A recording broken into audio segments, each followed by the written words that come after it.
Welcome to TechDaily.ai, and welcome to the Deep Dive. This Deep Dive is sponsored by Stonefly. They're your trusted solution provider and advisor for things like enterprise storage, backup disaster recovery, hyperconverged VMware, Hyper-V Proxmox clusters, also AI servers, the SA365 turnkey security appliance, public and private cloud. You can check out stonefly.com for more information. Today, we're diving into, the really rapidly evolving landscape of artificial intelligence policy. It's a fascinating and sometimes, a bit head-spinning discussion. We're talking about this tension between, pushing innovation super fast, national dominance, and maybe losing sight of fundamental human values. Our mission today is basically to unpack these recent, pretty dramatic shifts in AI policy. We're looking especially at the United States and Europe, and we want to explore what these changes actually mean for the future of AI development, the potential risks involved, and maybe most importantly, what it means for you. We'll be looking at how this sort of fast, maybe unregulated growth might play out, especially with the public getting more concerned about safety and ethics. Okay, so let's unpack this a bit. There's been a really significant pivot, hasn't there, in how governments, especially the U.S. and Europe, are approaching AI. It honestly feels like just yesterday we were talking about robust regulatory frameworks, really focusing on safety. And now, the tune is changing. Yeah, a lot. It is. And what's really fascinating, I think, is just how quickly policy can swing. The scale of this shift is, it's something. We've definitely seen a clear move, particularly in the U.S. They've gone from talking about safe, secure, and trustworthy AI to a focus that really prioritizes America first and global AI dominance. And the main lever for that seems to be deregulation and just accelerating innovation at all costs. Right. If you think back, say, to 2023, the Biden administration's approach was very much about developing and deploying AI systems responsibly. They emphasized making sure it lined up with civil rights, equity, even workers' rights. Yeah, I remember that push. It was this big government-wide effort trying to build partnerships with allies, and it actually laid the groundwork for some important resources, like the generative AI profile from the AI risk management framework. That came out of NIST, the National Institute of Standards and Technology, which is, a key agency for setting tech standards in the U.S. Okay, so that was the baseline, a focus on safety, standards, collaboration. But then things took a sharp turn, it sounds like. Can you walk us through that change? What happened?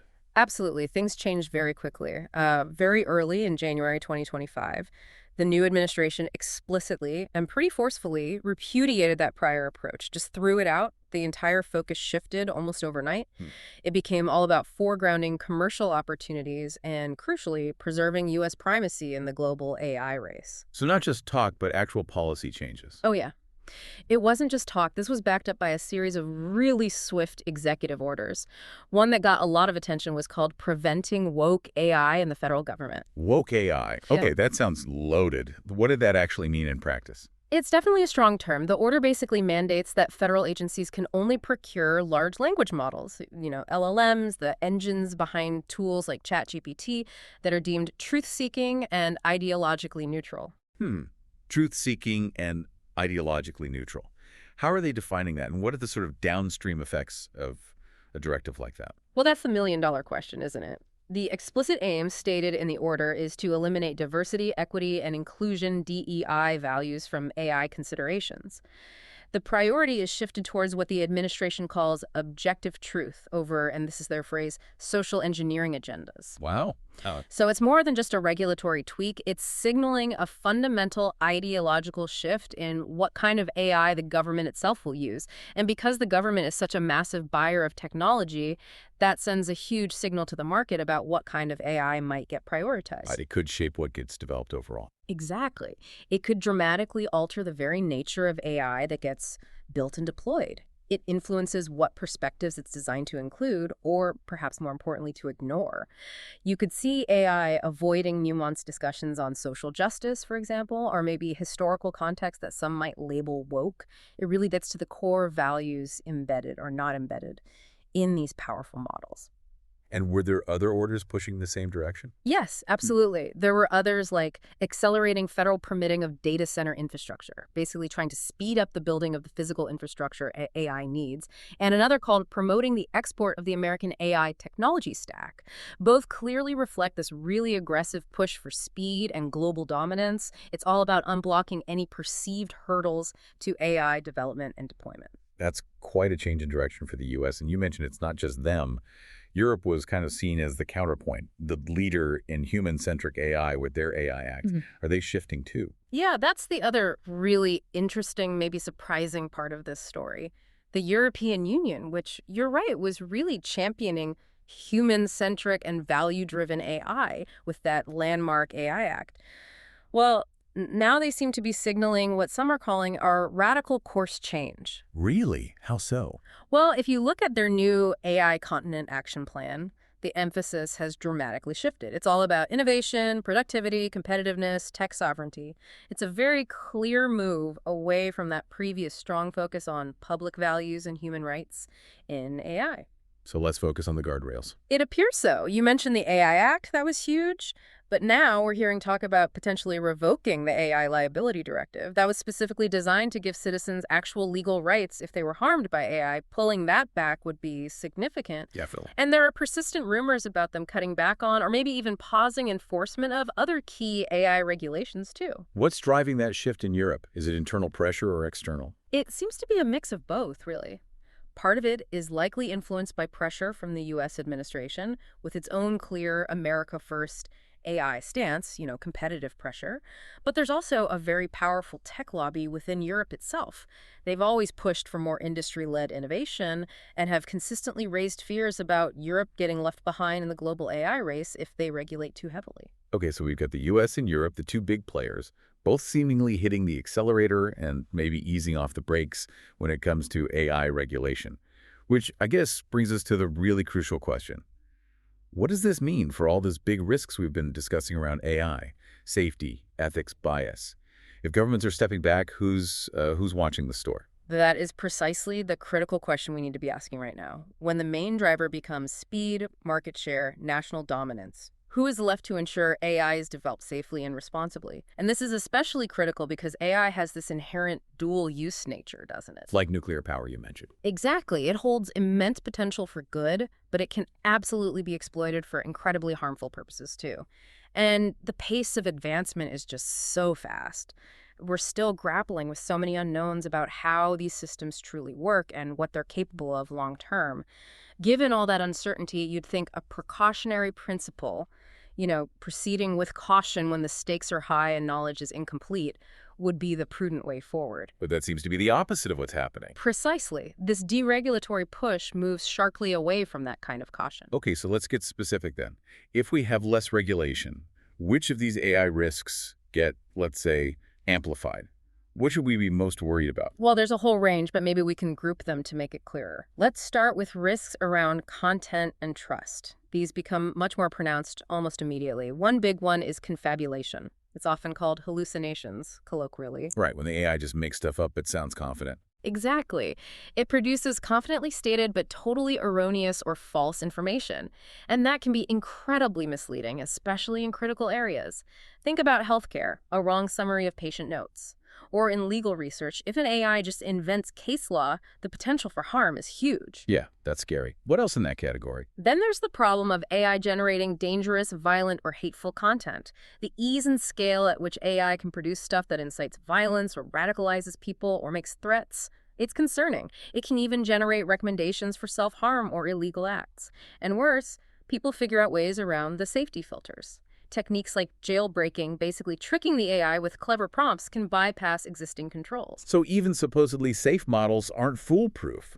Not at all. And that ties into the broader issue of information integrity. The barrier to creating and spreading misinformation and disinformation is just plummeting. We're talking highly realistic deepfakes, audio, video, images. This erodes public trust at a fundamental level. We already saw that example, didn't we, of a fake image of a Pentagon explosion causing a temporary dip in the stock market. Right, real-world economic impact almost instantly. Imagine that kind of capability used systematically to manipulate elections or incite widespread panic. It's a serious challenge to democratic processes and social stability. Okay, those are really immediate impacts on trust and safety. What about other areas? You mentioned privacy, the environment. How does deregulation affect those? Those are definitely major concerns, too. Let's call this category privacy and environmental impact. So data privacy is under significant threat. There's the risk of leakage or unauthorized use of PII, personally identifiable information, your name, address, health info, whatever. From the training data. It could be from the huge data sets used for training, yes. Or sometimes the AI models themselves can infer sensitive information about you just by connecting lots of different pieces of public data. Hmm. They can build profiles you never agreed to. Hmm. And the environmental side. I've heard AI is pretty power hungry. It is. Massively so. The environmental impacts are substantial and often get overlooked in the excitement about capabilities. Training and just running these enormous AI models consumes vast amounts of energy, which translates to a significant carbon footprint.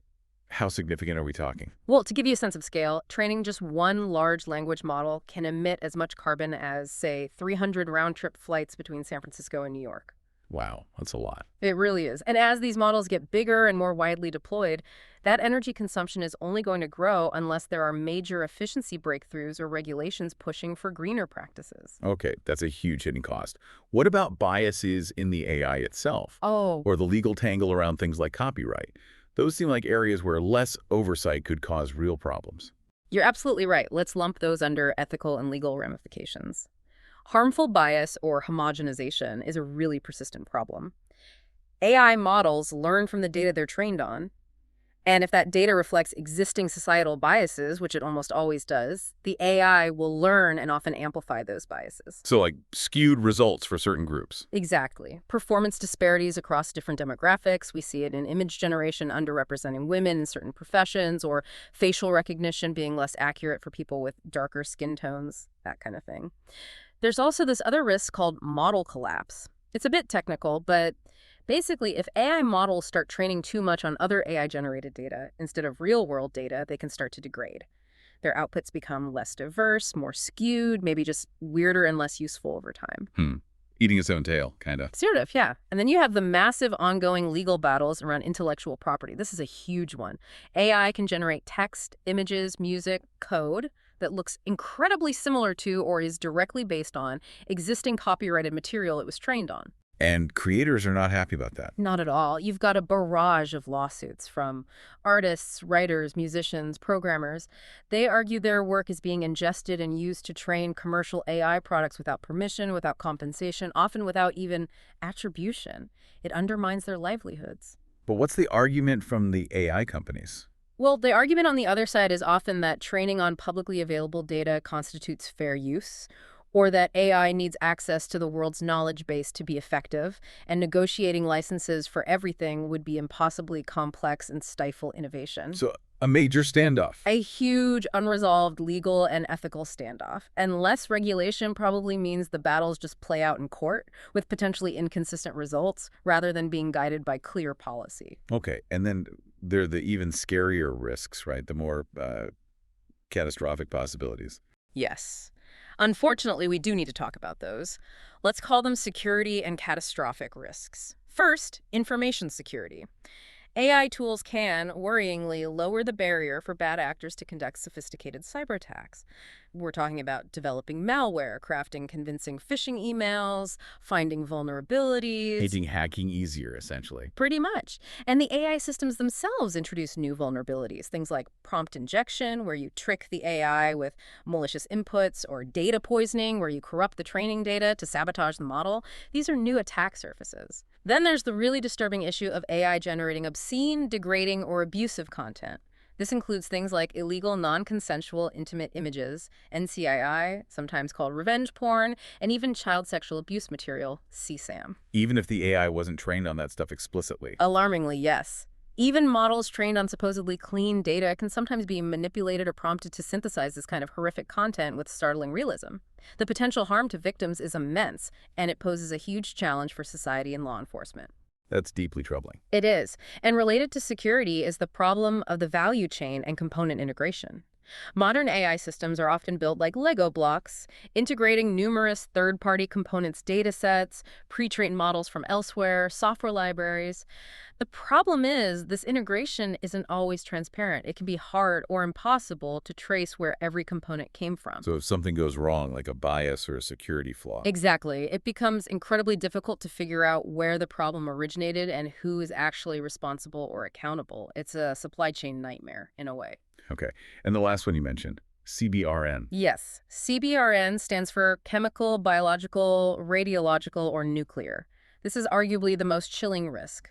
There's a real concern that AI could make it significantly easier for individuals or groups, even those without deep scientific expertise, to access information or even design capabilities related to developing these kinds of weapons. So lowering the bar for creating weapons of mass destruction. Potentially, yes. Facilitating access to dangerous knowledge, helping synthesize complex information, maybe even aiding in design. It significantly lowers the barrier for bad actors to acquire extremely dangerous capabilities. It's a profound global security risk. Wow. Okay. That's a lot to take in. A whole Yeah. spectrum of risks, from misleading information right up to potentially catastrophic security threats. And on one hand, like we said, this push for innovation, for national dominance, you can understand the motivation, maybe, in this competitive world. But what about the people? The citizens this technology is ultimately supposed to serve. Do they actually agree with this big push for deregulation we're seeing from governments? Or are their priorities somewhere else entirely? That is such an important question, and you're right. It feels like the voices of ordinary citizens have been, well, conspicuously absent from a lot of these high-level policy debates between governments and industry. But there was a recent, really significant survey, came out in April 2025. It spans 6 continents, included places like the US, Brazil, Japan, several European nations. And its findings offer a really fascinating, stark counterpoint to these governmental shifts we've just been discussing. Oh, interesting. So a global pulse check on AI attitudes. What did it find? Are people aligned with the innovation first approach? Not at all. Actually, quite the opposite. The survey showed, pretty overwhelmingly, that citizens prioritize the protection of human rights above everything else when it comes to AI regulation. Human rights first, above innovation. Yes, human rights came first, followed by economic well-being, and then national security. Innovation, the thing driving current policy shifts, it was ranked notably lower than all of those. That's a really clear signal, isn't it? It's a very clear signal that the public, globally, seems to have a very different set of priorities than what's currently driving policy in Washington and Brussels. They seem to prefer safety and rights over just unchecked technological acceleration. So they don't want companies just running free. No, the survey was explicit on that. Citizens strongly indicated they do not want tech companies to be free to develop AI without government restrictions. They actually want their governments to play a key role, a pivotal role, in deciding when AI systems are safe enough to be used. Which is the exact opposite of the deregulation trend. Precisely. It's a direct contradiction to the policy direction we're seeing emerge in both the US and Europe right now. It's a massive disconnect. Yeah. What else did the survey uncover about what people expect? From the developers, maybe? Or the government? Well, there was also a strong consensus that the developers themselves bear a major responsibility. People believe developers need to design AI that inherently respects user rights and is built to be safe from the ground up. And importantly, citizens feel very strongly that users should have a right to complain, have recourse if their rights or interests aren't respected by an AI system. Makes sense. And maybe even more proactively, there was strong agreement that users should be actively involved in the design process of AI systems, not just be passive recipients. Wow. So more user control, more developer responsibility, more government oversight. Exactly. And what's truly remarkable, I think, is how consistent these views were across all the different cultures and regions surveyed. This isn't just a Western sentiment or an Eastern sentiment. It appears to be a broadly shared global perspective, calling for more caution and a more human-centric approach. That's powerful. Did the survey offer any kind of warning based on these findings? It did. It concluded with a rather provocative statement, actually. It warned, and I'm paraphrasing slightly here, without demand and buy-in from citizens, the AI revolution could end up looking like Zuckerberg's metaverse. Huge investments, a frantic race, but without an audience willing to actually buy a ticket. Ouch. So neglecting public trust could basically doom the whole enterprise in the long run. That's the suggestion. That if you push forward too fast, ignoring public concerns about safety, rights, and ethics, you might build incredibly powerful technology that people ultimately reject or refuse to trust, which could jeopardize the long-term success and adoption of AI itself. Okay. So it really feels like we have this clear, maybe even alarming disconnect unfolding. Governments, at least in the US and EU, are pushing hard for rapid deregulated innovation, chasing national dominance. But the global public seems largely unified in wanting the opposite. More safeguards, a stronger government hand in regulation, and putting human rights and safety first. So wrapping this up, what's the kind of core takeaway here for us, for the listeners trying to make sense of this rapidly changing landscape? I think that the core takeaway is that the future path of AI is genuinely at a crossroads right now. There's this very real, palpable tension. On one side, you have this intense drive for rapid technological advancement, and it's fueled by these big commercial goals and geopolitical competition, national dominance. But on the other side, you have this widespread, quite consistent public demand for ethical guardrails, for safety measures, for accountability, for keeping humans at the center. A fundamental conflict in priorities. It really is. And it serves as a powerful reminder, I think, that knowledge, especially powerful technological knowledge like AI, is most valuable when it's understood deeply and applied with real foresight and wisdom. For you, the listener, understanding these competing forces is just crucial because these policy decisions, this tension, it's going to directly shape the AI tools you interact with every day, the information you get, maybe even the future of your job, and society as a whole. It's not abstract. It's becoming very real, very fast. Absolutely. Well, we've certainly taken a deep dive today into this really complex world of AI policy, contrasting that push for speed and dominance with the critical need for safety, ethics, and oversight, and that surprising global consensus among citizens. Yeah, that really throws a new light on where things might be headed, or perhaps where they should be headed. So here's a final provocative thought for you to consider. In this era where AI is just advancing at breakneck speed, and where major governments seem to be prioritizing dominance over caution, how can we, as a global society, actually strike that balance? How do we effectively balance this undeniable drive for technological innovation with the equally critical need to protect fundamental rights and ensure public safety? And maybe more personally, what role do you want to play in shaping that future? This deep dive was brought to you by Stonefly. Remember to visit stonefly.com to learn more about their comprehensive storage and security solutions. That includes their cutting-edge 100 TB immutable and air-gapped SSO NAS, which is available now for just $8,995. It's a solution designed to offer really robust protection against things like ransomware and data loss, making sure your critical data stays secure and accessible when you need it. Thank you for joining us on the Deep Dive.